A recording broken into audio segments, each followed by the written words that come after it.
अवामी मुस्लिम league के सरबराह शेख रशीद ने दावा किया है कि 30 सितंबर तक सियासत में उतार चढ़ाव आएगा।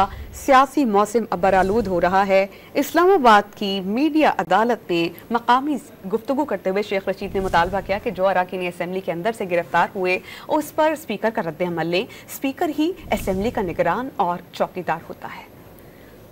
30 सितंबर तक सियासी आसमान पर उतार चढ़ाव आएगा। ये आज नहीं कहा, 6 महीने पहले का है। इसमें कोई रद्दो बदल की बात हुई तो बाकी जो लोग असम्बली के अंदर से गिरफ्तार हुए हैं, आप स्पीकर के पास जाएं और उसका रद्द अमल लें कि स्पीकर जो है वो असम्बली के अंदर उसका मॉनिटर होता है, चौकीदार होता है, उसका रद्द-ए-अमल होता है कि ये जायज़ हुआ या नाजायज़ हुआ। गुजारिश ये है, मौसम के हालात तो ये कह रहे हैं मौसम अबरालूद है और मौसम ख़राब होगा। किसी शख्स को गालियाँ नहीं देनी चाहिए। प्यार मोहब्बत से वफा और जफा में एक नुक्ते का ही फ़र्क होता है, दुआ और दगा में एक नुक्ते का फ़र्क होता है।